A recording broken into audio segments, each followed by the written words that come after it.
Happy Wednesday, everyone. Welcome in. It's good to see the new and the old and the familiar faces. Justin, good to see you. Nick, good to see you. Noel, long time no see. Jamie, it's been a while. Good to see you. Yeah, feel free to come off video, join us for today's awesome masterclass. We'll get started in about one more minute here, just as everyone's hopping in, and we'll go from there. Full house today.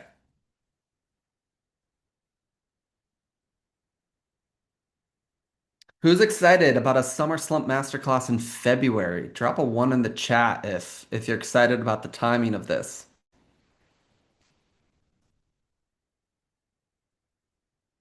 It was mid-January, and we were talking about as a coaching team doing some content on the summer slump. And we were talking with Stephanie. And we were like, when should we do this? And we realized in mid-January, we were like, oh, we should do this in like 3 or 4 weeks if we want it to actually be relevant. So uh, that's what we did.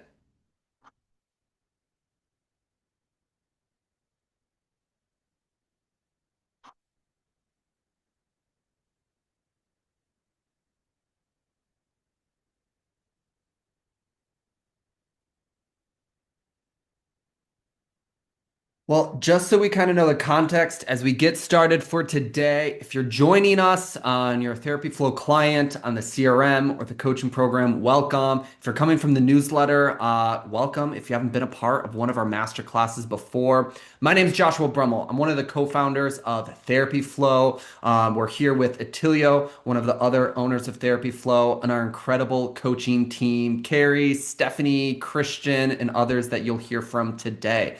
Today's kind of a unique element where you're going to hear from most of our coaching team members that run the coaching program on kind of their unique selection of some ways to prepare your practice, your marketing, your leadership for the summer and have time to implement it all. We're going to have two times for Q&A. So we're going to have a little bit of time right after Stephanie Carvajal's segment, so that way we can dive right there on that, and then we'll have some additional time for Q&A. So as we're going, drop your questions in the chat. Let's make it practical. You'll be able to off of Zoom and dialogue a little bit. We're set for 90 minutes today. The recording will be posted for at least our clients in the masterclass community section sometime in the next couple days with the slides. So you'll be able to go back to this for your planning, your cadence, and everything else. So again, we're thrilled that you're here. Let's dive in. I'll share my screen and I'll kick us off for everything else as we're going in.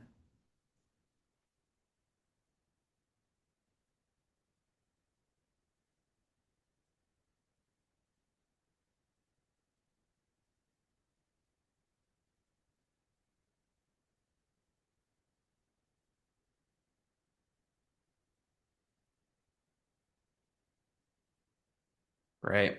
Drop a one in the chat for me if you can see the screen as we get started here today. There we go.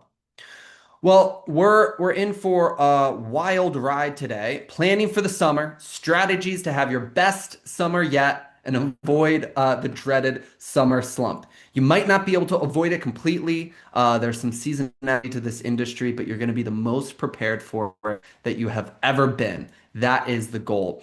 As I mentioned, you're going to hear from Stephanie Carbajal. If you haven't met her previously, they're a multi-location, multi-seven-figure group practice based out of Utah. She runs a weekly coaching call for our larger practices inside of Therapy Flow, dropping all of her wisdom on clinician, on growth, on leadership, and everything else in between. You'll hear from Attilio on CRM, on ops, on some pieces there, Christian from Google Ads, and Carrie on some intake and reactivation pieces. They each run a respective coaching call inside of our program. So today we're going to talk about how to prepare your clinical team for the summer, how to prepare your Google Ads for the summer, how to reactivate clients and work with intake for the summer, how to build CRM systems for the summer, and how to implement all of these strategies for the summer. I want to slow down for a second and take a look back, one of the best benchmarks for performance is your practice's previous performance. Now, this is a slide you might want to save or note to earmark for some of your time that you'll have to schedule to go back to. But I want you to pull historical data from last year, or if it's relevant, if you're a practice with a lot of really good historical data year over year, uh, look at April to August last year and even multiple years in a row. And I want you to look at revenue. I want you to look at hiring. Did we hire new clinicians in that time frame? Did we have clinicians leave us in that time frame? I want you to look at caseload utilization. I want you to look at your total lead volume month over month. I want you to look at your marketing spend across those months. Did it go up or down? And I want you to look at your intake volume. Now, to get a full picture of these different pieces, you might need a mix of spreadsheets, of your EHR data, of your CRM, and some other places. But you need to ask some questions against this data. What percent did the revenue or lead volume go up or down by? What percentage did your revenue or lead volume go up or down by? This can kind of be your baseline. So if you look at last April, and for easy math, right, we went from 100,000 to 90,000 from March to April, right? That's about a 10% decrease in revenue from that month. Or we look at April, May, June, July, August, kind of that cohort of the summer, right? Did we go up or did we go down? And by what percentage increase? Did you increase or decrease marketing spend? It's my experience that tons of practice owners decrease their marketing spend during the summertime because they either feel like it's less effective or clients are leaving them, cash is tight, so you cut things. And that's really important. Or did you increase marketing spend? What was happening on a high level decision making a year ago that affected your practice? And then have you changed strategies, marketing channels, or other elements since last April, May that might affect you for good or for bad? Maybe you did a ton of networking last year, or maybe you didn't do very much and now you're doing a huge marketing push for SEO and Google Ads this year that wasn't in place last year. These are all elements that are going to indicate how you know what is coming for your practice. The statistical increase and decrease for the summer slump isn't an accident. It will often track year over year similar amount. Another way to look at this is, let's say you had 10 clinicians last year and now you have 15 clinicians. You can still apply the same percentage increase and decrease to your numbers as you had last year. It will just look like a larger data set if your practice has grown. And that's why I want you to take a look at the percentages. So this is definitely something to spend some time with when you're doing a larger planning meeting after today's masterclass. But it's really good for you to know, oh, how much did it actually decrease last year? Or how hard was lead volume last year? What actually happened during your specific summer slump? Because it will be different from every other practice that is on this call. What's the goal? What's the goal of doing all of this preparation? Number one is revenue and client retention. Even a 10 to 20% save of revenue that normally leaves your practice during the summer months could mean breaking even instead of losing money in the hard months or still having some profit. I know for many of you on this call, you make a bunch of money from like September to April, and then it feels like things are just dire during the summer until things start to pick back up. And often you don't feel the effects of that till like October or November even. And so this could make your life a little bit more sane. And every summer you won't feel like closing the practice mid-July when things are just tough. The other goal is to have a marketing plan that might even allow you to grow in the summer instead of expecting a downturn. There's actually things that you can do to increase and see positive momentum, and we're going to talk about some of those today.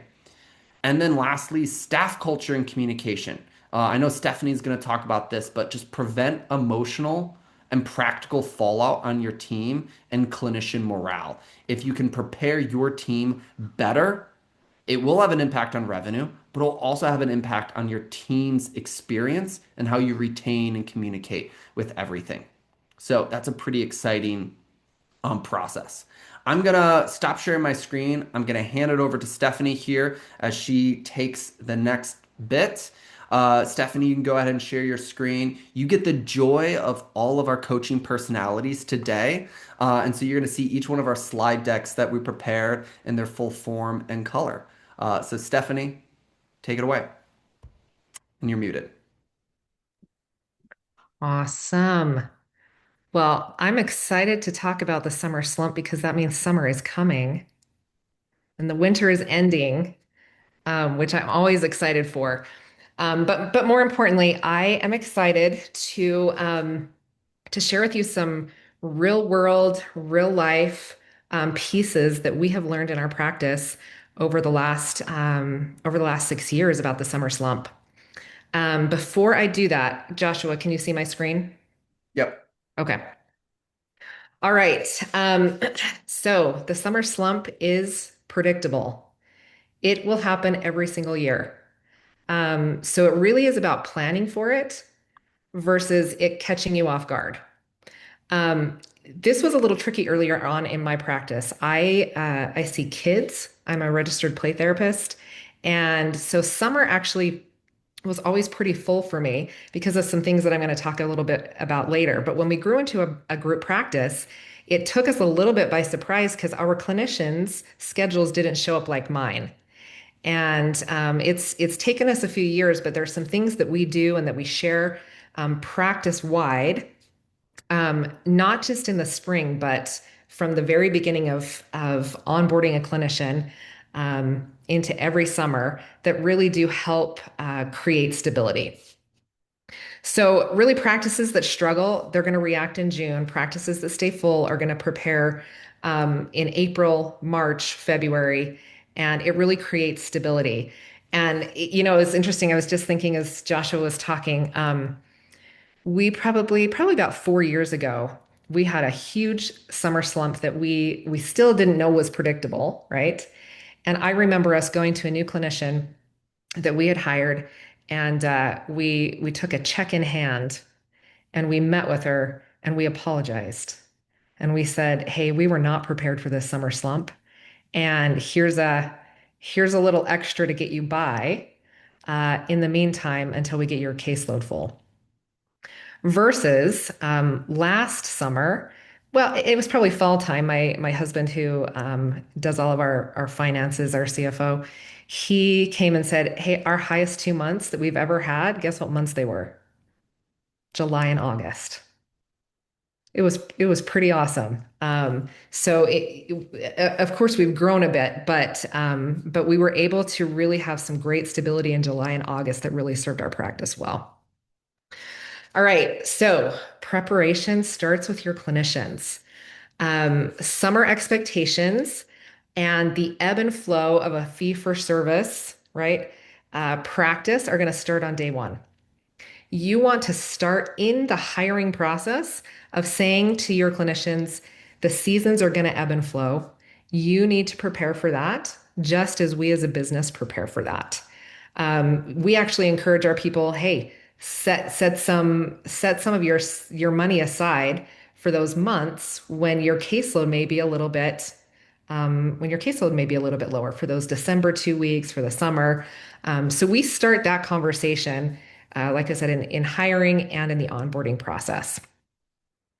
Another thing that we do is we normalize the realities of fee for service work, right? This is what they have signed up for, and they need to know how to kind of tolerate those ebbs and flows. And so we do a lot of and have a lot of conversations in supervision, in group supervision, when we meet all together as a staff, that this is the reality of the work that we're in. Um, Clinicians are really good at acting out of anxiety. Like they're really good at it. However, if they expect the slowdown, they're not going to panic. And if they know that we as a company are expecting the slowdown and we're doing everything we possibly can to combat that, that's also going to help with their panic. So we're very transparent, especially in the springtime. We're very transparent with our staff about upping marketing spend and different things that we're doing to combat this. All right, so one thing that you can do now is you can have a conversation with your clinicians. We typically do this in group supervision. Um, about having their clinicians kind of start to forecast what their schedule is going to look like for the summer. So they're going to start having conversations with their clients about what are your summer plans? Are you going to take time off from therapy during the summer? Are you going on extended trips? Um, do you plan to move your kid from once a week therapy to every other week therapy? And if your clinicians are having these ongoing summer schedule conversations, they can bring it back to supervision and they can then go down the list with their supervisor and look at who are active clients and who's planning on leaving for the summer or taking some time off or slowing down. If we have a if we have a feel for that in February, March, or April, then what we can do is we can start to really backfill that clinician's schedule, right? We can add more people to their schedule well before that slump comes. We also require for most of our clinicians, there are a few that we don't require this of, and these are really the clinicians that have been in the field for 20 plus years, and you can't get on their schedule for 6 months, right? But almost all of our clinicians, we require them to keep a steady drip of new clients. We will oftentimes have clinicians, and what they do, you guys, they sneak around me and they go to the front desk and they say, I'm so overwhelmed. I cannot take any more new clients. Please stop giving me new clients. And then what happens 3 or 4 weeks from there? They have holes in their schedule, right? So we have conversations with the clinicians about we're going to keep a steady drip. And if you're feeling overwhelmed, that does not go to the front desk. That does not go to your the therapist next door to you. That comes to right now for us, our assistant clinical directors. And we talk about what is that going to look like if you put a stop on your um, schedule, or let's make sure that this steady drip is manageable for you. But this steady drip, especially for the summer slump, can be so, so helpful. So helpful. Stephanie, I know that for some individuals, uh, they aren't having active supervision or active meetings. Can you just explain a little bit more about your guys' like just management communication rhythms for your fully licensed and associate staff, Sure. just to give the Yeah. context there for everyone who's hearing the word supervision, but what that means for your practice Yeah. versus the average practice? For sure. So for us, we anybody who's a student or an associate, right, a provisionally licensed, they're working on those hours for licensure. We actually require 2 hours of supervision for them. So one with their individual supervisor every week, but also we require them to come to group supervision. And what that means is everybody in the office coming together and talking about, our growth as clinicians and as therapists, we talk about clients, but we also talk about these things specifically, probably twice a month. We would talk about summer slumps and schedules and how to manage things. And interestingly enough, even though it's not a requirement for our fully licensed therapists, most, probably 95% of our fully licensed therapists attend that group supervision because they get so much value out of it. So for us, that's what it looks like. We're having these ongoing conversations. If a fully licensed clinician is not attending for whatever reason, we're typically kind of just pulling them aside. Our assistant clinical directors will pull them aside and just say, "Hey, what's your schedule look like for the summer? How can we support you? How can we prepare for that?" So that we're making sure that we're touching on that with everybody. It can also look like doing that in if you hold regular staff meetings and require everybody to be there. That's a really great time to do that. And one thing that we love to do and we love to make sure that we share with our clinicians is that their financial well-being is really important to us. And we take that very seriously. And if they can be actively involved with us in making sure that we kind of pad their schedule before the summer comes, they're so much happier. Um, Specific things that we teach our clinicians to do to protect their schedule during the summer. Um, Teach them, and this may seem really simple, but teach them to not hold prime appointments for clients who pause treatment. So it looks like this. My client comes to me and says, we want to take the summer off. We have a 4 o'clock spot. When school starts back in September, I want that 4 o'clock spot again. That's great and wonderful for the client, but what does that do for the clinician, right? If you hold that spot for them in the fall. What it does is it takes the ability to fill that with somebody new and to even backfill that throughout the summer. So we tell our clinicians that they cannot do that. And that's just a cut and dry company policy. You cannot hold prime appointments for clients who pause treatment during the summer. Um, we want to make sure that after school and evening slots are actively being filled. Um, and if they are having those slots open up, we're monitoring their schedules, and we're going to go to our front desk and say, "Hey, let's get some more people, especially on those." Um, we also do something where we call it a reserve list. And basically, what we do is we teach our clinicians to get an idea of what clients on your schedule currently are not being seen enough by the client's report, right?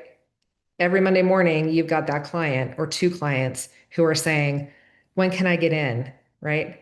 I need an extra appointment. I need to be seen every week. I need to fill in, or I need you to find some time for me to come in. So we ask them to have an active list of clients that they can put in places where they've had cancellations, um, or clients who are dropping off. And of course, this is a little bit tricky because that having a reserve list means that your practice is full enough, right? That you have an overabundance of clients. And I would say that in our practice, there are certainly times where we've been able to do this very actively. And other times, right, as the economy has ebbed and flowed, where we've been able to utilize this less. But when we do that, it really does help their schedules, and we teach them how to send a text, out first thing Monday morning to those five clients. Hey, I have a 3 o'clock appointment open on Tuesday. First come, first serve. Let me know if you want it. Right. And it really does help. Um, I'm going to go back to that for a second. The other the other thing that clinicians tend to do is they tend to want to change their summer schedules. So I can think of one clinician in particular in the summertime that would come to us and say, I need to change from working 3 or 4 days a week, 9 to 5, and I need to work this spot and this spot and this spot. But I'm only going to do it during the summer because my kids are out of school. And then as soon as the fall shifts back, I'm going to go back to my regularly scheduled um, schedule. And it becomes a disaster, honestly, for clients, right? Clients have to move around to different times. They don't know what to expect. Um, and clients start to drop off of a clinician's schedule when they move their schedules around a lot. And so then it becomes not just a summer slump, but it becomes a summer and a partial fall slump as you're trying to put more clients on this clinician's schedule. So if they come to you and they ask you to just do a summer switch, um, we have found for us that that doesn't work. If they need to make a huge adjustment to their schedule, they're going to have to do it for the next 6 months to provide that consistency for clients, to not create chaos in the office with moving offices around. And if they're cutting back on their caseload, they're going to seriously think twice about, do I want to change my schedule for the next 6 months? Um, we had a we had a clinician um, who took about a month off to go on a trip during the summer. I can't remember if it was summer or fall. But she went to the front desk and she said, uh, don't schedule any new clients while I'm gone, right? Unbeknownst to us, don't schedule any new clients while I'm gone. So great, all the way up to her month-long vacation. Fine. She goes on this month-long vacation. She comes back and she then had for the next, probably, I would really say for the next 3 or 4 months, had a really hard time having a full schedule because she just put that hold on for 4 weeks. So you got to have the regular drip, you got to have them protect their schedules, and you got to have a good long time of if they're going to change, have it look different for about 6 months. Um, I don't know about all of you, but for us, um, hiring season is February as new clinicians are graduating and we're getting associate clinicians. Um, we are in a wonderful spot this year and we don't have to hire anybody, which we love. But in previous years, it has been the Wild West in February, January, February, and March to get the best clinicians, right, that are graduating. Um, but you really do have to be strategic because I see, and we did this early on too. We wanted to grab those really great clinicians that were going to start in June. So we probably hired 3 or 4 really awesome, amazing, fabulous people. They start in June, and that's when things get a little bit slower on intakes. So you have to be really strategic in who you hire, um, and really intentional. And by that, you want to look at, are these clinicians that you're hiring, um, how fast are they going to be able to fill up their caseload? So for us, hiring a young 20-something male therapist that's going to start in June is going to be a no-go because it's going to take much longer for them to fill their schedule than it is for a 40-something female therapist, right? We know that their schedules just fill up faster. And so we are strategic in that. We may say to that really awesome male therapist, "Hey, we would love to take you on. We can't right now."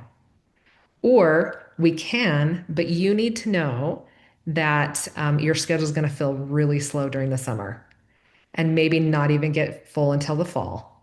And if you want to join us, what does that then look like for you, right? Does that look like continuing um, your job at wherever you were working during school, right? Starbucks or the university athletic department, whatever it might be, until it gets full. It can look like a lot of different things, but just be very intentional about being strategic in hiring.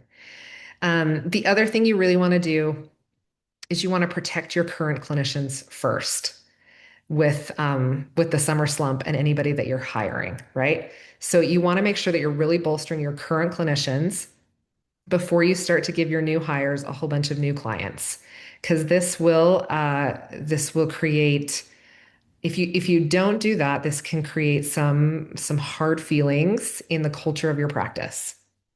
And I say this from experience. I say that from experience, right? We hired some great people.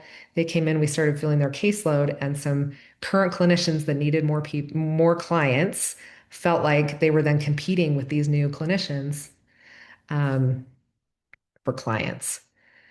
And the other piece is you just have to really let your clinicians know, right, that you're being intentional about this and that you are aware of it. And that tends to ease things for them a lot. Another thing that we do is we have created a culture in our practice that summer is actually a time to dig into treatment. So, if you have clients that are thinking about pausing treatment, we encourage our clinicians to have a conversation with them about, is this a good time to pause? Or is this a really good time to accelerate? Especially, it was really easy for me with kids, right? Because they don't have the added pressure of school. I would have some clients where I would see them twice a week during the summer, so that we could really dig in and do some heavy trauma work. And then we knew that I didn't have to send that kid back to school, right? I could send that kid home with mom and dad, and they could deal with the fallout of the trauma work. But it works like that with really any client. If you start to have that conversation with clients, uh, about digging in and what can we really focus on and what can we really accomplish during the summer, it does help clients want to jump in and dig in a little bit more. So really positioning summer as an opportunity, not necessarily a break. Um, okay, and the last couple of things is really just kind of going back and remembering that the summer slump, it's not solved by luck. A year, it's solved through preparation, through culture, through scheduling systems, leadership, transparency. Summer can really become a season of growth and not loss. So I have a couple of action items that you can do as a practice. Um, and really, you want to do these in the next 2 or 3 weeks. Schedule a time with your clinicians to start forecasting their caseloads for the summer and start training your clinicians on how to have those summer conversations with clients, right? Start, the next time your client comes in, you're going to say, "Hey, tell me what your summer looks like. I'm starting to plan for my summer and my caseload during the summer. What does your summer look like? Do you plan on going on an extended vacations? Do you plan on taking a step back from therapy, or are you ready to dig in?" Right? Just giving your clinicians some of these basic, simple words to have that with their clients will really help them start to forecast. And then really try to do it individually with every single one of your clinicians, right? Or have their supervisor do it with them.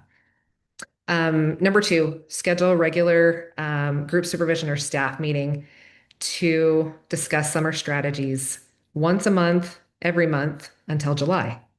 Right? We don't want to just stop in June. We know that the summer slump is going to go through June and July potentially.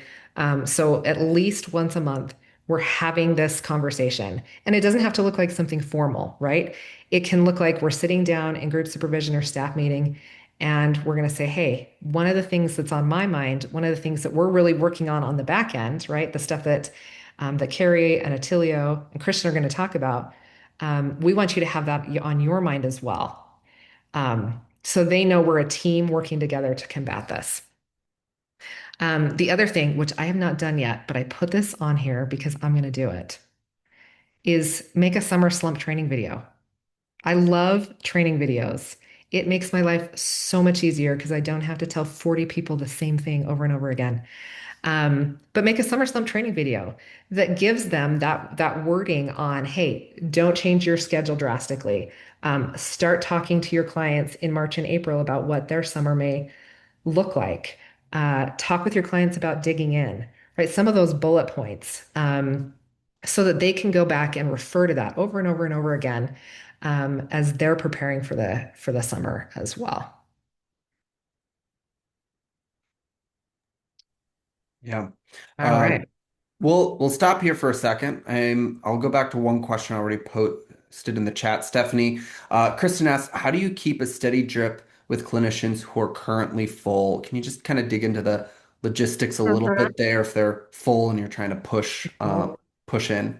Yeah. So we have a client call in and they say, "I want to see Kristen." And our front desk says, "Kristen, unfortunately, is full." We say, "That's okay." We say to the client, "Hey, we can get you in with Kristen. It's probably going to be 3 months from now. We can put you on her schedule." And that client is either going to say, "Wonderful, I'm going to wait for 3 months." And you're actually going to schedule that out 3 months. And if Kristen has a cancellation and we know she can get you in regularly, we're going to call you before that 3 months and fit you in. Most of the time, most of the time that client's going to get in sooner rather than later. And I used to do this in my own practice all the time. I would have people that I would schedule 6 months out for their first appointment. And it sounds ridiculous, but the client wants this clinician, right? And they're that good.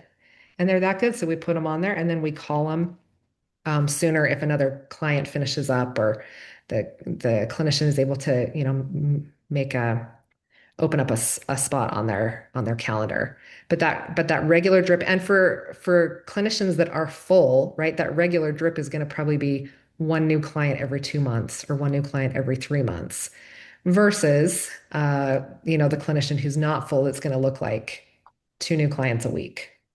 But that drip is super, super critical. Justin asks, what else do you plan to include in that summer slump video? What's going through your head that you want to make inside of that video, training video? Yeah, normalize it. I'm going to normalize that this is part of the industry. This is part of the process. And if you do everything you can as a clinician, um, you're going to be able to be on different footing than other clinicians by starting early. I'm going to put that in there. I'm going to put wording for talking to clients about that. I'm going to put the piece about not changing your schedule. Um, and that's probably all I got right now. That's all I got right now. But as more comes, I'll let you know. That's awesome. Other questions before we continue to the next segment? Drop them in the chat, come off mute and ask it.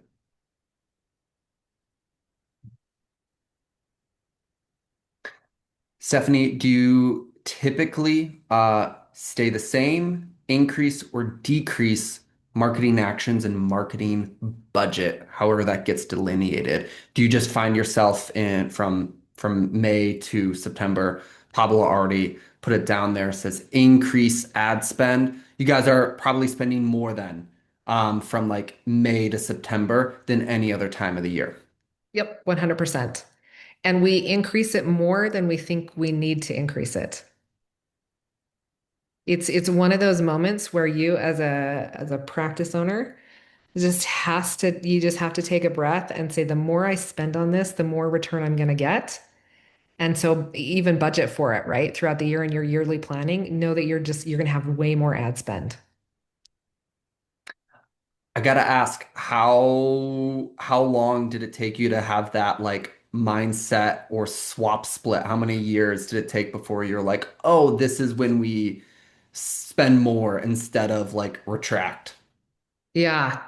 I think um I think we knew year number one once we hit June and we started panicking that our new clinicians didn't have enough clients, that needed to look different. And so it did look different the next year. Um, but it still didn't look enough different that next year. I think it probably you correct me if I'm wrong. Maybe year three is when we're like, yeah, we just got to throw a ton of money at this, two and a half. We just got to throw a ton of money at this in the spring. Um, and early on, that's hard to do, right? It's hard to do to say, hey, I'm gonna spend, I'm gonna throw $1,000 more a month at this ad spend. It's really hard to do, but it really does pay off. And what's fun, and I'll share this for everyone, in the marketplace, there are so many practices who still have the automated reaction of pulling backwards, that there's actually more available to you. So you'd think that you'd get more, you will get more than what you might think by being the one that speeds up during this season. It's not going to be perfect, but there's still opportunity there, especially since so many people retract. One last question for you from Kathleen before we continue on. Stephanie, do you have any recommendations for 1099s during the summer slump, given some scheduling ties and other related pieces? This one is hard for me to answer because we're all W-2. Um, I think just continuing to, obviously you can't require the number of hours that you're going to have them work or that they're going to work during the summer. Um, but I think still having the conversation, the financial conversation of, we really take seriously how we are going to support you to keep a consistent keep a consistent income, right? And we're working really hard to do that. Join us in that. Join us in that by doing some of these things with your clients in the spring so that we can all have a great paycheck. Yeah. Well, some more time for Q&A at the end. I'll let Carrie share her screen. I want to make sure we get through the rest of the marketing segments. Stephanie, thanks so much for diving in on some of those different pieces. Carrie coming out purple, fire away. So I want to start by asking a question, and I recognize a lot of faces from my coaching calls, so I already know you guys better say yes.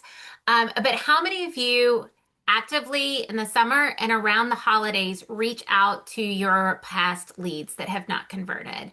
If you do, put a one in the chat, and if you've never reached out to your past leads, put a two. There is a right or wrong answer, but I'm going to explain it more as we talk about it. So if you put a two, just know I'm not going to hold it against you, but it's important to really know. So I see a few twos here. Um, so when we think about that, what you're doing by not reaching out to those past leads is you're really truly burning money. And so I want to talk about why re-engaging with the past leads really will help you in summer months. If you are on my coaching calls, we talked about this. I think we started in September and October to get ahead of the holiday season. When we follow up with leads, and everyone who comes to my calls knows I don't like to say follow up, we're not really following up. We're following through with the lead's request for care. So, first, we have to change that mindset a little bit. We're not following up with them, we're following through with their request for care. And when we reach out to past leads, they already know us, they already like us, and they already trust us. We may not have made an instant connection. We may not have even gotten in touch with them, and all they saw were text messages, but we've laid the foundation of what type of practice we are. We've kind of set a tone, and they will remember us. We talk a lot in the intake coaching calls about the breakup text. When we get to that point where we say, okay, they're not responding, we're going to do just a soft message that says, you know what, Stephanie, I understand now's not a good time for you for therapy.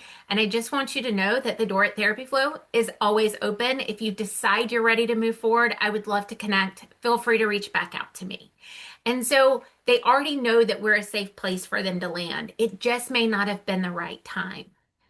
Most of our leads don't actually say no, they just say not right now. It's either a timing issue, it's a scheduling, it's finances. They may have found someone else. And, we would love to think in a perfect world that when, if they don't choose us and they choose someone else, we can be like, okay, well, at least they found a therapist, at least they're getting help. But what happens if they found a therapist and it didn't work out? And they didn't realize that they could reach back out to us. So most people, they're not right now could mean a whole bunch of different things. And by following back up with them and just having a soft touch point, we at least reopen that door. So it gives us another opportunity. There's also less competition because there's the response rate, right? A lot of times when people are looking for a therapist, they're looking in a lot of places. And so they're reaching out to several people.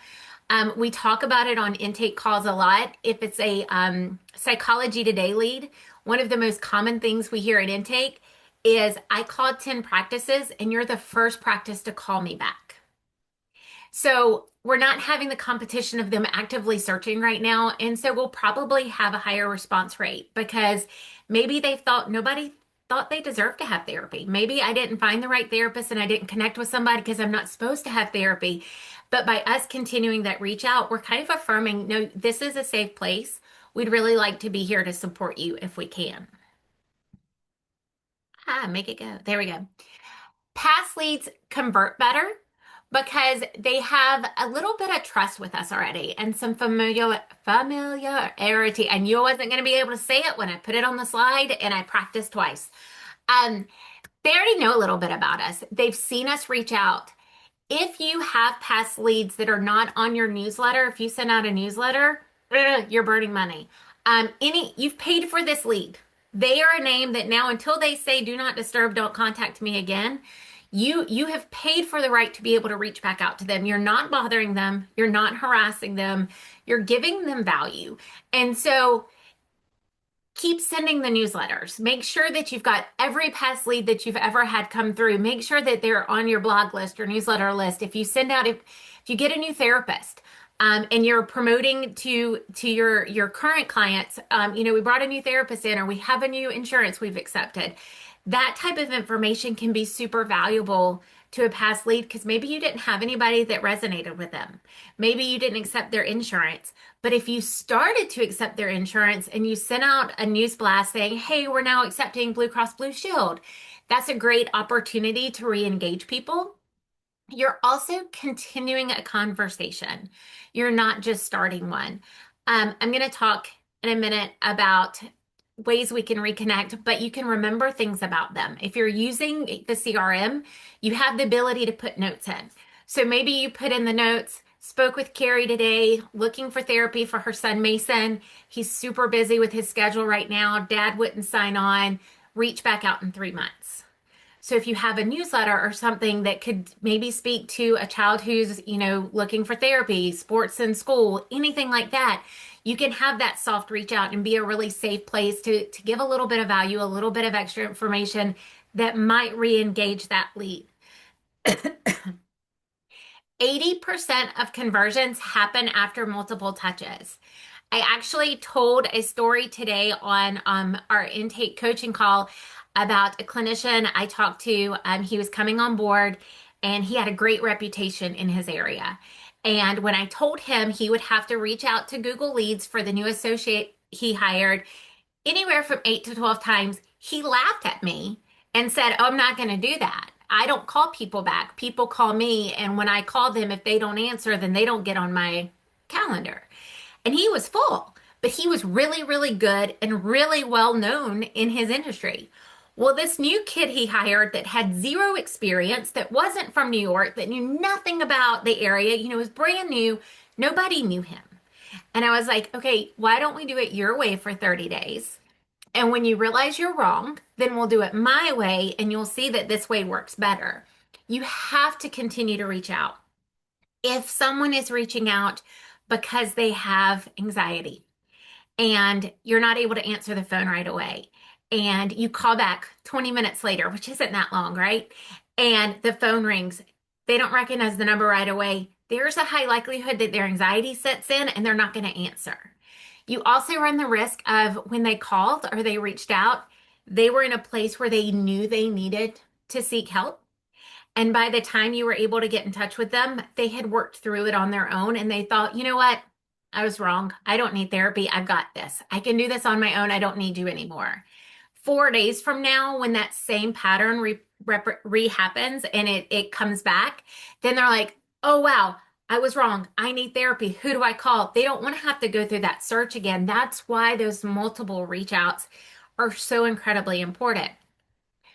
Just because a lead doesn't convert right away, they may still need therapy a year later. So by continuing that reach out, it still opens that door and gives you a chance. And again, you've paid for this lead. You have until they tell you no, it's a not yet. Most businesses will stop after 1 or 2 follow-ups. That is the biggest mistake we can make, but forgetting about them altogether after that initial 8 to 10, 8 to 12 reach outs is probably an even bigger mistake because we need to just check in. See if they were able to connect with somebody. Were you able to find a therapist? Actually, thank you for reaching out. I already found somebody and it's going great. That's amazing. I'm so happy to hear that for you. If ever you need to talk to anybody or you ever have any questions, just know that we wish you the best and we're here if you ever need someone. You're just keeping that door open. Some engagement tactics you can use. We want these to be very human and low pressure. We're not trying to close a sale at this call. We're just trying to have a check-in, see how people are doing. We want it to lead with value and not a sales pitch. So for example, if you have some leads who were looking for therapy for their children, hey, we've had a lot of parents asking about summer engagement. They've noticed that their children are really off routine. We had some really great strategies we've been sending out. I thought of you and thought maybe you could use this. I hope it helps. Hope you're having a fantastic summer. They may have forgotten that they reached out to you. They may have forgotten that they were searching for therapy at the time, but then they read what you send them and it all clicks and they're like, wow, this is really powerful. I think I'm going to give Stephanie a call. They may have called because they're looking for couples counseling and you had a great newsletter on how to re-engage with your spouse if you both have high pressure jobs. That newsletter, I know you said now is not a good time, but I was thinking about you and I thought you might really enjoy this newsletter we sent out if you don't have them on your newsletter list. There's really soft ways where you can add value. If you have information that you're sending out to your current clients, don't gatekeep that from potential clients because it gives them a chance to see what your practice has to offer. Use really soft call to actions. Would you be open to a quick check-in? Would it be helpful if I sent you some information about a new therapist that we brought on? Would it be helpful if I checked your insurance coverage to see if anything's changed? You can do small things that make a really big impact and show that you care and add value to the potential relationship. I've included some scripts and I think you guys will have access to this slideshow. If not, I will make sure I get them. But there's three different ways I thought you could come up with to really reopen the conversation and not push for that immediate booking. We could obviously send a text, an email, or a voicemail. I included a longer text, but I really think you could keep it short and simple. Hey, I just wanted to circle back and see if timing feels different. Happy to chat if you're looking for support. It doesn't have to be anything huge. I would probably include the practice name because if you're reaching out 6 to 12 months later, you want them to know who's texting them. You don't want them to think it's some just random stranger, but they should see your past reach outs if they haven't deleted those. Sending emails is always great. Just reconnecting. Timing can change. We have new clinicians, we have new services. We're hoping that this finds you well. We just wanted to see if there were any questions we could answer. We wanted to let you know we were thinking about you. Same with the voicemail. Just wanted to see if timing feels better. I'd be happy to support you. Here's my number. You can call or text me. I'd be super happy to connect if that works for you. Just something really soft. You're not trying to necessarily get them on the calendar right away, but you're trying to see if they're open to the possibility of starting therapy with you. My challenge for everyone, and if you've been on my coaching call, we've done this already a few times, so you guys should kind of have a system down with this. But I would pull our past leads from the last 6 to 12 months. Obviously, you don't need to pull a lead from last week that said no. So let's go back a little bit to like 6 to 12 months. Pick just one way you want to try reaching out. If it's an email, if you think that would be easiest for your intake staff, if it's a voicemail and you want to do some soft calling, and re-engage with 5 to 10 people a week. It doesn't have to be overwhelming. You have some time. If you have a really long, extensive list, maybe 5 people a day. That's very doable. I think that most intake coordinators would be able to fit in 5 calls into their schedule and just try to re-engage. It's important that we remember here that consistency beats perfection. If we just want to show consistent action to start getting re-engagement, to start filling these spaces that we're going to have come open. Like Stephanie said, if you have that constant drip of traffic coming in and leads, it's going to help. If you wait for that perfect moment and you wait for that perfect time to reach out for those summer leads, that's going to feel like summer. And like Stephanie said, you've got to get ahead of that. You really want to start making some of those connections now, and get some habits in place for your staff to start knowing, we're going to start reaching out to past leads. Every day we're going to call X number of people, and you'll start to see some tangible results there. You should also save this and plan to do it around the holidays. Because when we see that fall off at the holidays, that's a great opportunity as well to start re-engaging with past leads.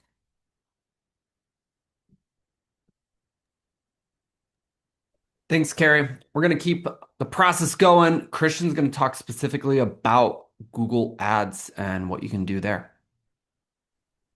Awesome. All right, guys. So, really happy to hear Stephanie's perspective on just the summer volume and the opportunity that it presents over the summers.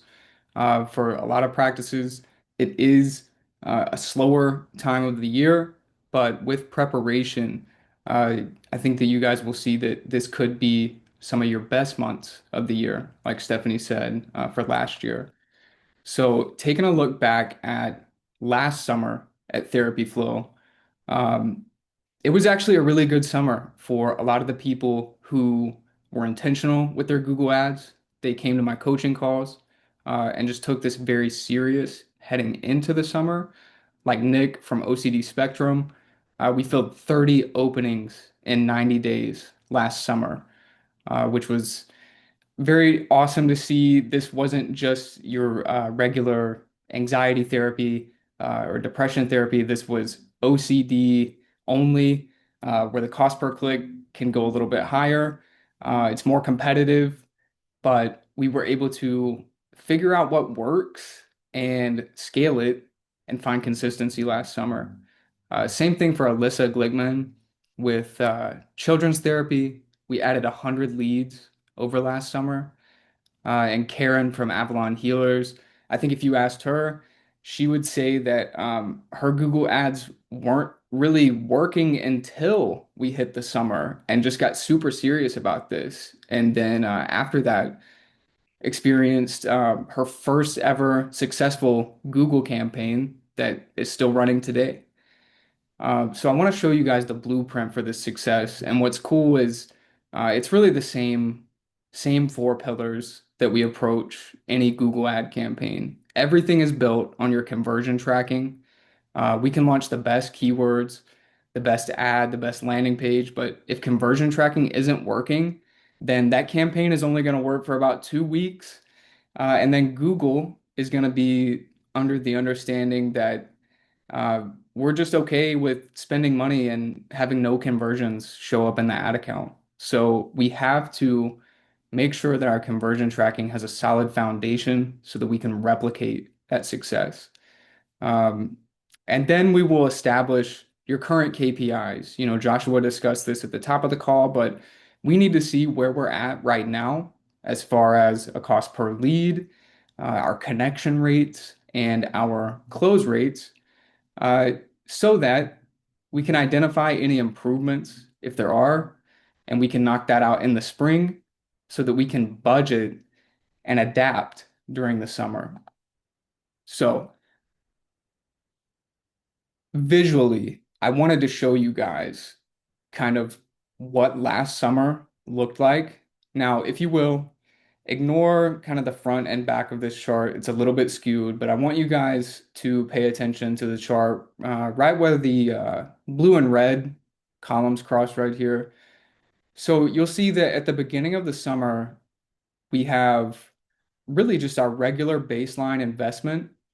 And visually, this plays out like any other campaign. You know, at the start, we get a little bit of initial results, but then we have to also cut out what isn't working in the account as it becomes evident.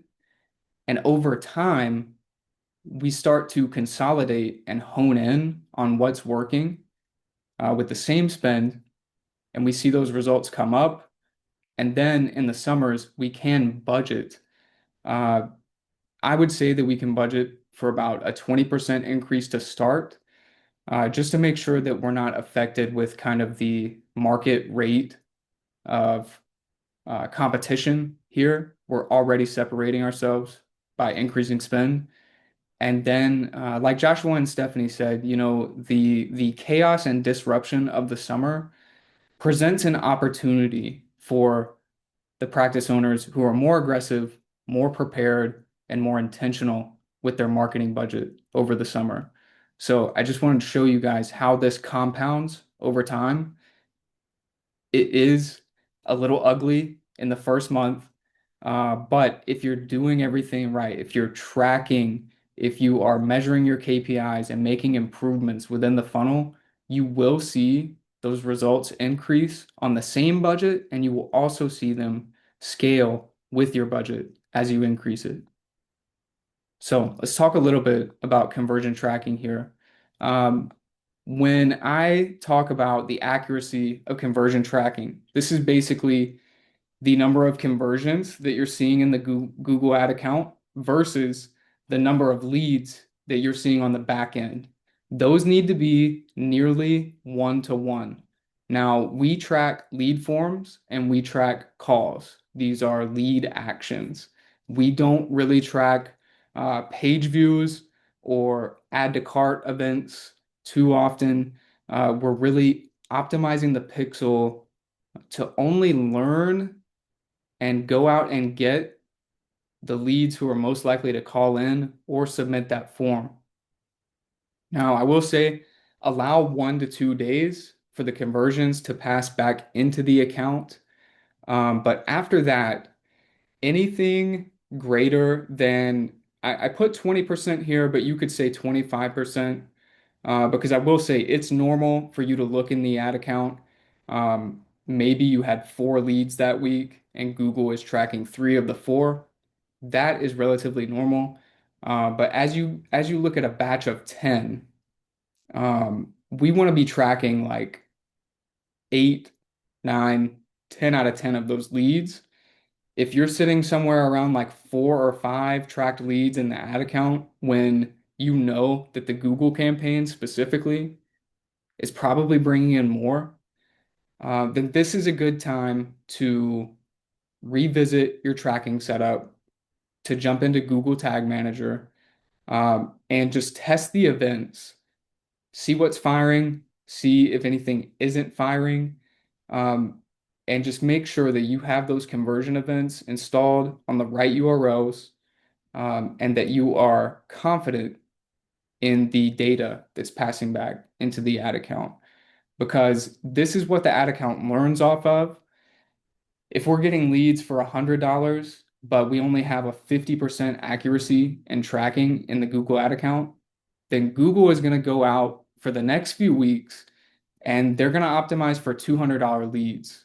They're not really capitalizing on the data that's coming back in. So the higher accuracy you have from your conversion tracking, the faster the feedback loop is for Google to learn which of these clients and which of these clicks is best for your practice. Once you have conversion tracking installed, you'll be able to establish your KPIs. And this is another just 4 pillars for me. There's 2 metrics inside of the ad account that will tell you if you have an ads problem. On the contrary, there's 2 other metrics that will show you if you do have a problem, but it's actually outside of your ad account. So starting with the click-through rate, this is the percentage of people who see your ad and click it. We're looking for anything between 2.5 to 4.5% here for click-through rate. You'll see that most healthy ads, if they're pulling a click-through rate between 2.5 and 4.5%, then the cost per click is going to be reasonable for us to work with. So if people are clicking your ad, then you have no issue driving traffic to the page. That means that your headlines are good. The next thing we look at is the conversion rate. We like this to be anywhere between 8 and 12%. And this is really just the performance of your landing page and how well does that match up with the people who are seeing your ad, clicking, and then what are they doing on that next page? Are they converting at a high rate, or is there something going on the page that we need to address? Those are the 2 metrics that'll tell you if you have an ads problem or if you have a landing page problem. The next 2, connection rate, this is the percentage of leads that we actually have conversations with. We like this to be between 60 and 70%. And then your close rates here, how many of those connections that we talked to showed up for their first session. For cash practices, we'd like this to be between 10 and 20%. For hybrid practices, this is between 20 and 40%. And insurance, this is 40 to 60%, having a higher close rate there. When you know these metrics, you will know if you have problems and where they're at. So for a low click-through rate, this is where you want to adjust your headlines a little bit, because the keywords that you're targeting and the headlines that you're showing, they're not necessarily matching up when the ad shows people aren't clicking. So that is kind of your headlines and descriptions and how they match up with your keywords for click-through rate, for conversion rate, that's all about the performance of your landing page. And there is a conversion tracking piece to this. You want to make sure that when we do get a lead from that page, that it does get credit.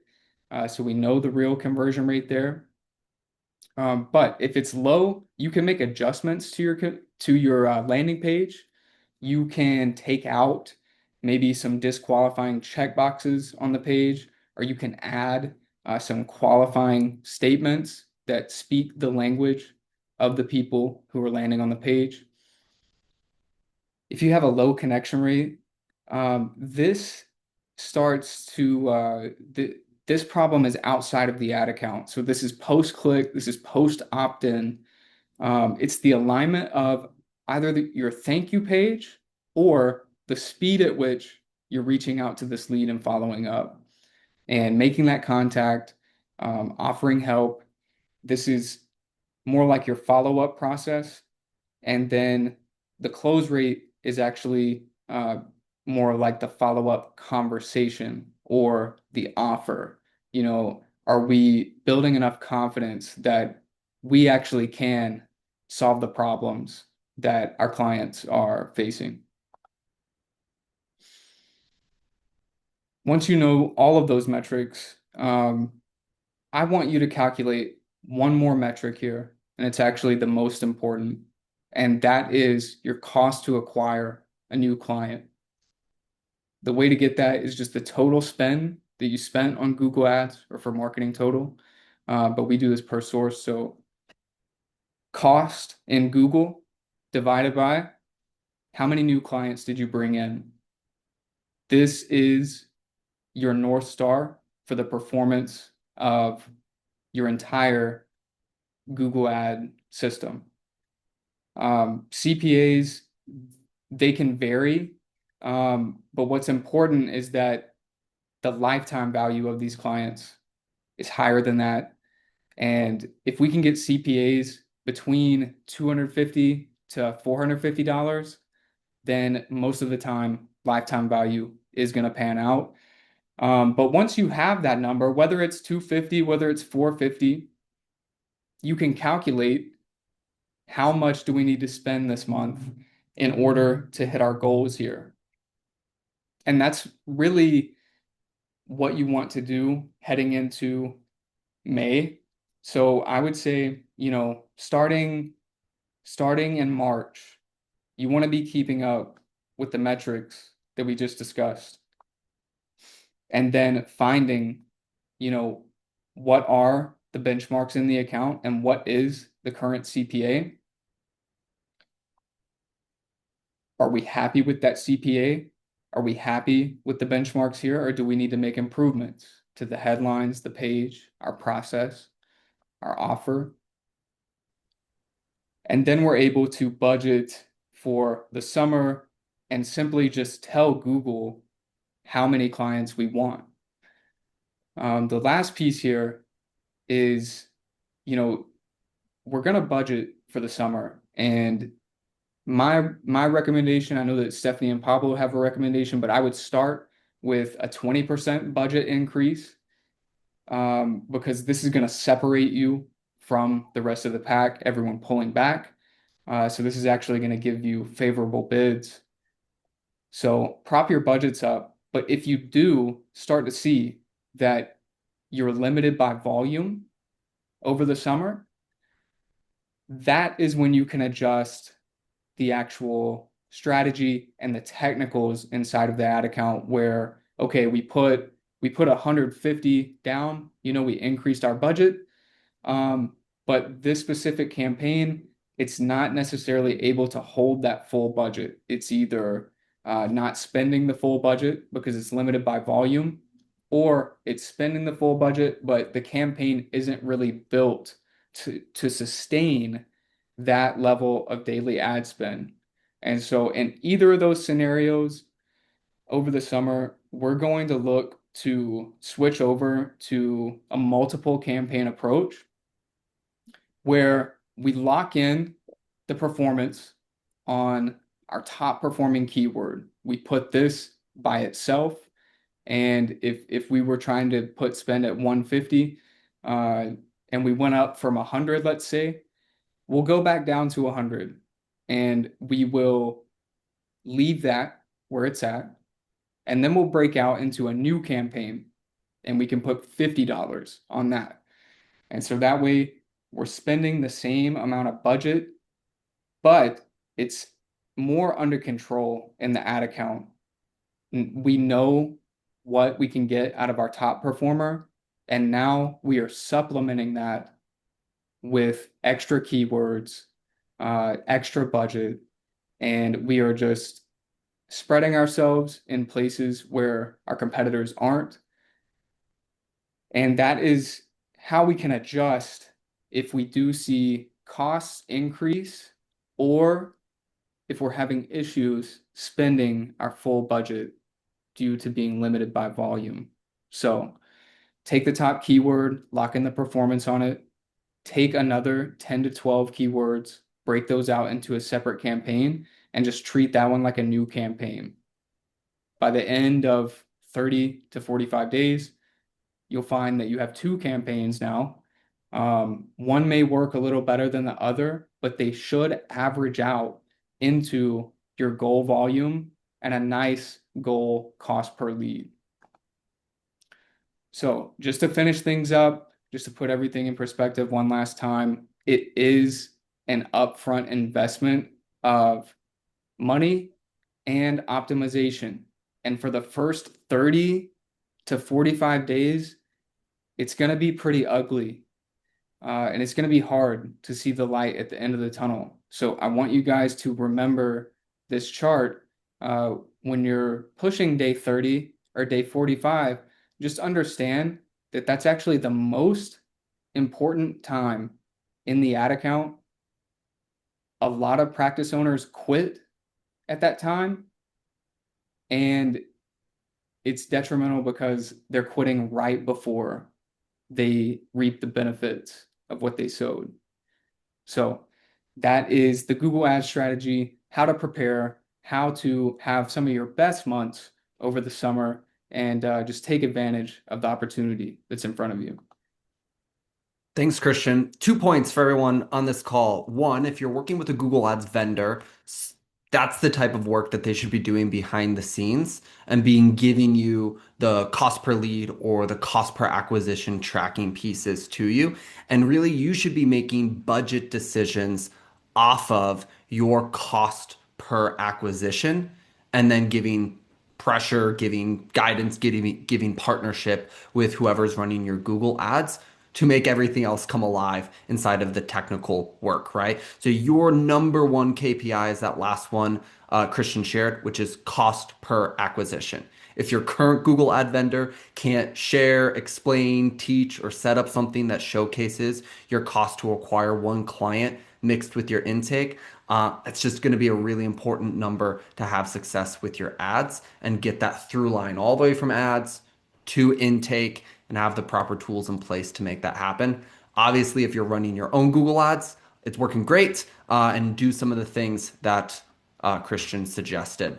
We've got one last main segment here other than some wrap-up pieces. So we're well in hand on time. Attilio is going to go through some revenue protection for therapy practices. Take it away.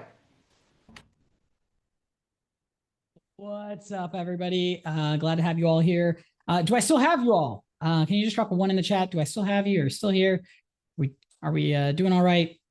Okay, cool. We got a couple people still cruising along with us. Good to hear. Guys, this is some never before heard stuff that I'm about to drop here. So hopefully this is like extremely useful and extremely timely for all of you guys.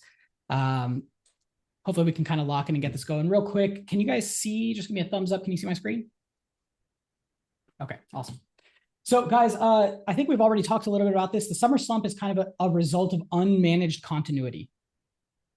And I really encourage all of you to do this outside of this call. Don't do this right now, but just like open up a new tab on your screen or something and pull up trends.google.com.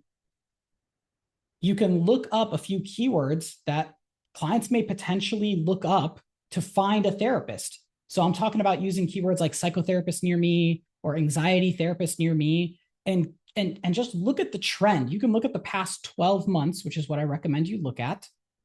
So look at the last 12 months of the past year and just look at how the search trends go. And you'll notice that there's not really a decline in how many people are looking for therapy services.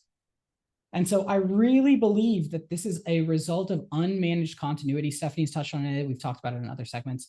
And so we really just want to catch a couple points here. We need to check and make sure that we have future bookings secured, that we manage our frequency drift. That's the drift between someone moving from once a week to bi-weekly or once a month. We need to improve our cancellation recovery speeds. And we need to get into this reactivation of clients. I'm going to show you guys exactly how to do this using a CRM. If you don't have a CRM, I'm also going to show you how you can use Google Gemini inside of Google Sheets. You guys can see my spreadsheet when I jump over here. So if you guys have a Google Enterprise or Business account, you get a HIPAA compliant AI assistant up at the top, like right there, and it can help you look at data. Very cool. So let's take a look at this.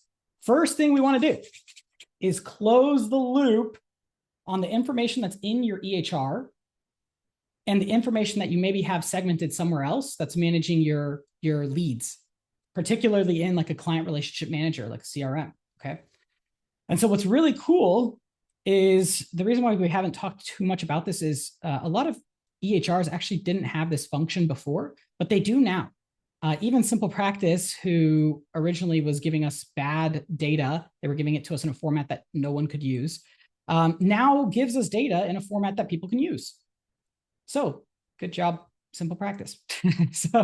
But what I'm suggesting here is we can tighten this loop by doing exports from Simple Practice or your EHR and importing that information into your CRM. So let me show you what this looks like. I've just got a demo account pulled up here, but inside of your contacts tab, you've actually got a button here to import contact or contact information. And this will import, but it will also, so like import and make new, or import and update contacts. And so what's really, really nice is that if you're exporting data from something like Simple Practice or Therapy Notes or whatever, that you can put that information into the CRM. And now you've got data about your contacts, like who's active, who's inactive, who has future appointments, who doesn't have future appointments. Interesting data that we definitely need during the summer. And so this interesting data starts looking a little bit like, well, who has a future appointment? And if we don't have a future appointment, maybe it's time to reactivate that person. And so I'm going to explain exactly what you can do, but these are mostly what you're looking for. Basically, what you're looking for is to do the export import. You guys have plenty of time now to test it, try it out, right? We've got a couple months here before things start to really hit. So we can try it a couple times, test it. During the summer, you know, maybe during a normal week of the year, you're doing this weekly, just Friday, end of day. It takes 5 minutes to do the export import. During the summer, maybe we kick this up. Maybe it's a daily thing. I don't know, maybe daily is a little aggressive, but every other day or something would be really, really useful. The other information that you can pull from your EHR is going to be items like attendance, or more importantly, maybe like frequency, whether they're active or inactive. If they've been inactive for over 60 days, every EHR gives you a little bit more data, a little bit of different data, but you can grab that information and pull educated decisions for what you should do with each of these segments and make basically statuses or tags inside of your system. So, hey, this person has no sessions for the next 6 or hasn't had a session in 60 days. Well, maybe it's time to send a reactivation. Maybe it's time to do XYZ item. So we want to use the data from the EHR and kind of close that loop. This is going to build by doing this process, by doing this EHR export process. You're going to have 4 key levers that you'll be able to access very quickly. You'll be able to do like future booking enforcement. So if they have no future sessions, we probably want them in. If you're savvy or smart, or you take a little bit of time to figure it out, you can actually automate this full process. As soon as somebody reaches 60 days, no sessions, we send them a quick text message. Cool. Maybe you don't want that. That's okay. Maybe just notify someone on your team. Hey, so-and-so hasn't booked in 60 days. Is it right for us to reactivate them or not? Let me lower my hand. I talk with my hands, guys. It's maybe a bad habit. It's a good habit. Lever number 2 is going to be this frequency drift detection. So we can build into our systems if we're seeing that someone hasn't booked in 2 weeks. So last booking date. I'll explain how you can do this with custom fields here in just a second. If you're seeing someone hasn't booked in 2 weeks or they change their schedule, this is the type of stuff that we can start monitoring in our CRM.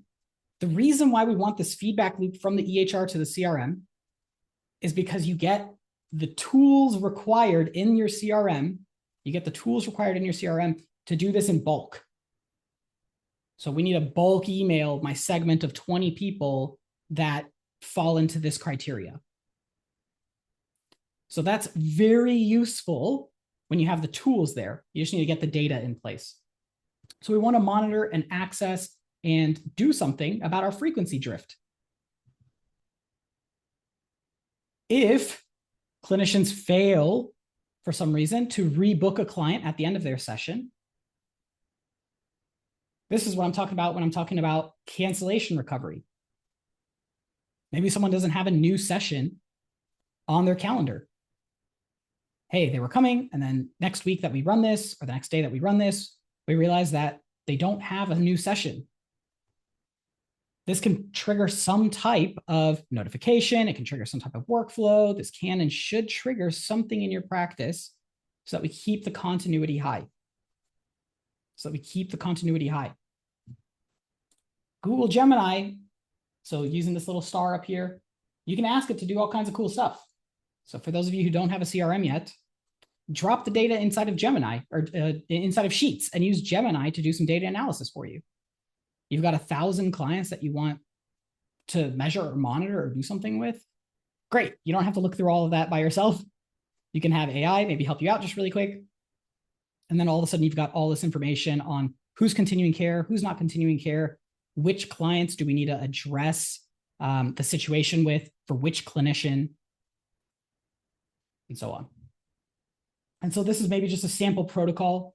It's like, hey, if a session isn't rebooked in 72 hours, maybe we send them a task, like send someone a task. Someone should know about it.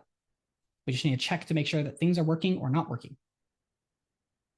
It 1000% can be, so if you're using Claude Cowork, Justin, yes, fire. Don't know about HIPAA compliance with it, but just because you're using EHR stuff, but maybe just double check on Claude Cowork. I just happen to know Gemini and Microsoft Copilot are HIPAA compliant, but yeah. So really, we just want to shorten our recovery time, our bounce back time. So if someone's canceling, what's our bounce back? If our bounce back, like Stephanie is talking about, like, hey, Mary, it takes like 6 months. Someone changes, a clinician changes their schedule, and then it takes like 12 weeks for them to get back to like half of normal. How can we shorten that down to 6 weeks or 3 weeks? Lever number 4 is just going to be reactivations. This is what Carrie was talking about, guys. Just do some reactivations. You can even have like a summer reset campaign. As long as you're segmenting your people out, maybe they've been inactive for 60 days to a year.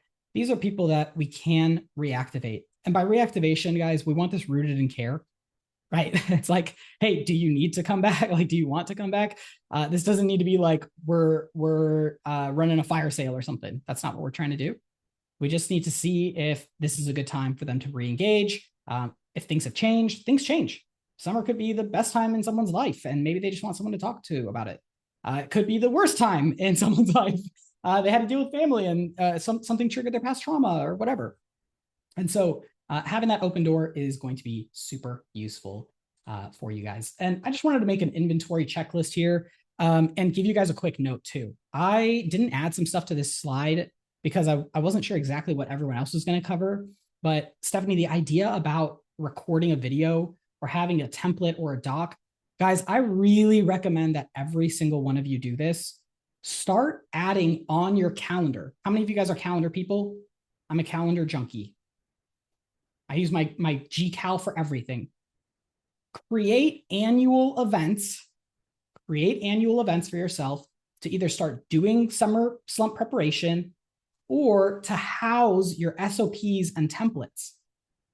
And what's really cool is if you make a video for your clinicians or you make talk tracks for your clinicians. Hey, what happens when someone wants to cancel? What happens when someone wants to pause? What happens when someone says XYZ thing? Give them a couple talk tracks, give them a protocol that they can follow, and make it easy for them to access those docs. And so you as the leader, maybe this is the type of stuff that you've got on your calendar event, right? It's like, hey, do I have my custom fields prepared? Do I have my alerts prepared? And do I have the KPIs that I care about? These KPIs just season to taste, right? Some of you guys care about some of these, some of you don't. But the idea is that you as a leader have maybe some of these things on your calendar events, and then you as your clinicians maybe have some things.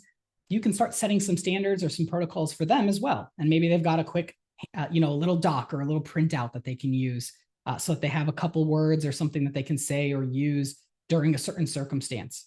And then guess what? Once it's on your calendar, next year, when you've learned some things about this first summer slump, you get to make edits to that same doc. And then your doc just keeps getting better until it's at the point where you like it. We've got our templates and our talk tracks for this circumstance. We've got our SOP or our protocols for these types of things. And then next year, your summer slump is going to be even better. And it's not going to be a summer slump. It's going to be a summer cruise, hopefully. Yeah. So those are some of my notes, guys. If you haven't played around with the custom fields in your CRM, these custom fields exist in, sorry, let me get rid of my bar here.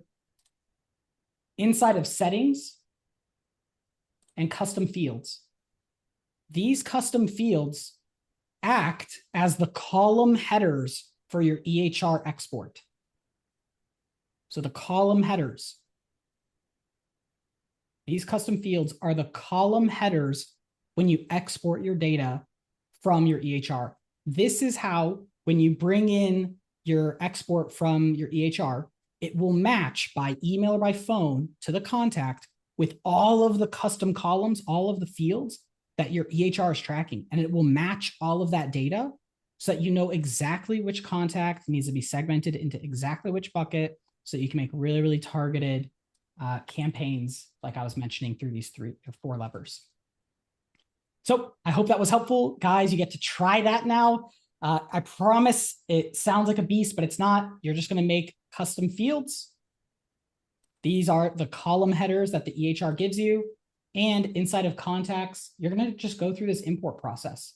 You won't mess anything up, very likely, and you'll be able to kind of crush it from there. So good luck, guys. As we wrap up, I've just got 4 points to quickly run through to crystallize conversation. Let's go through them. Number 1, spend more money on marketing now or save marketing dollars in reserve to push harder from May through August. This looks like increasing marketing spend to increase caseload size now. Increase your list size for email marketing. Generate revenue that you can save for later to increase marketing. Expect to spend more on marketing during the summer with like the slightly less return, but keeping up the momentum. It's okay that not every time of the year has the highest ROI on your return on marketing spend, right? You're going to spend this. If you go to the grocery store and you buy strawberries, they're going to be more expensive in December than they are right in August. It's okay to spend more to get the same result at different times of the year. And then you can also plan topics, groups, service sets, and market matches the summer cadence. Stephanie was talking about doing double down work with their kids and things in that fashion. Number 2, plan the end of your summer marketing blitz now. Work on assets over the next 4+ months. When you think about August and September, you probably want to even increase momentum at the end of the year, fill in caseloads, to fill in hiring, everything else. Plan that marketing blitz now across everything that you might do, from emails to ads to networking to everything else. So that way you can have that whole summer to build your capacity for fall to increase speed even more.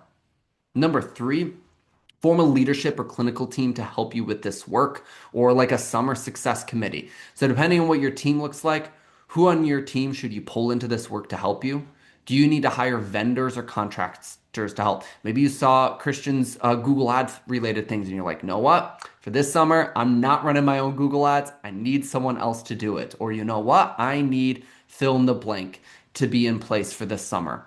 Can you form a weekly committee and delegate layers of this work to it, right? Bring up an office manager, bring in someone to help with the clinical conversations or the scripting. Don't do it alone. You have time over the next 6 months to delegate and train leaders to help for future leaders.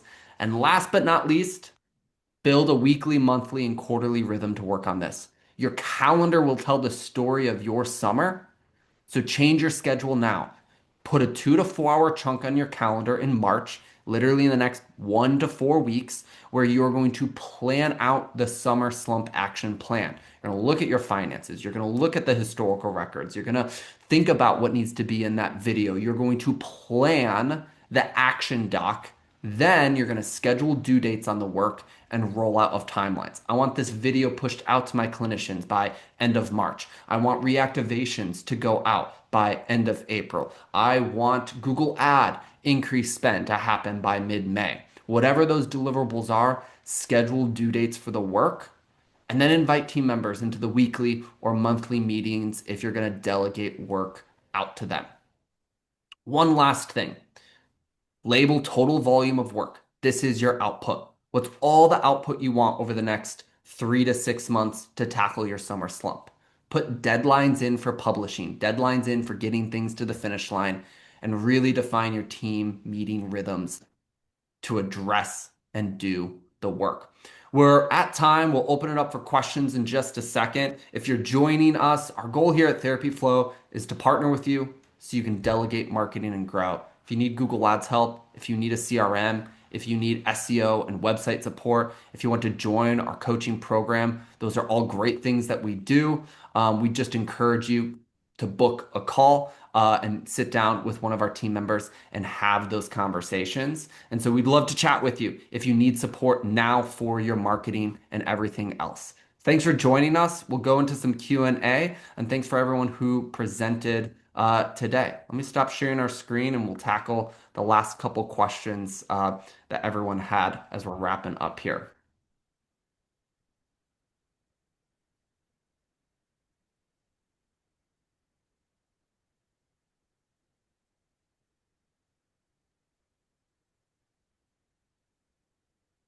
Uh, I think you answered it, but Nick was asking, so you have to first set up custom fields in your CRM before you import it into your EHR.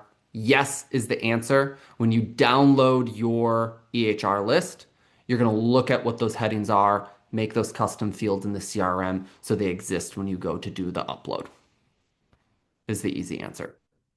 Yeah, you can always make workflows and push that list into a workflow later.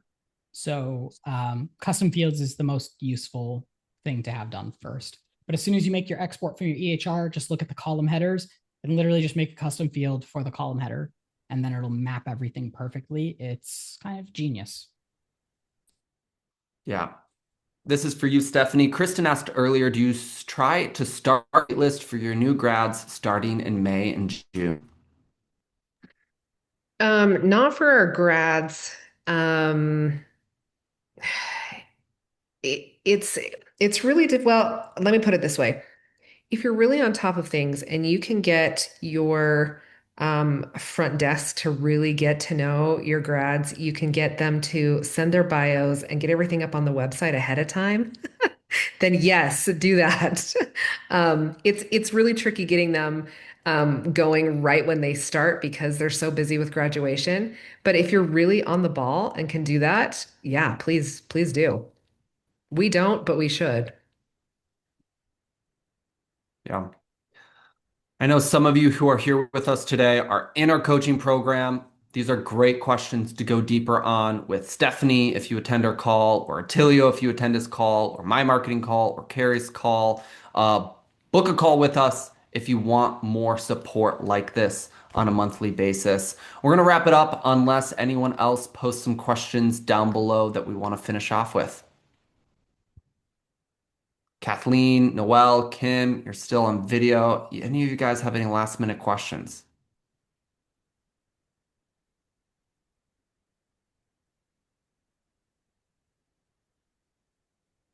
Gusta, thanks for joining. Thanks all for joining the masterclass. We will see you next time.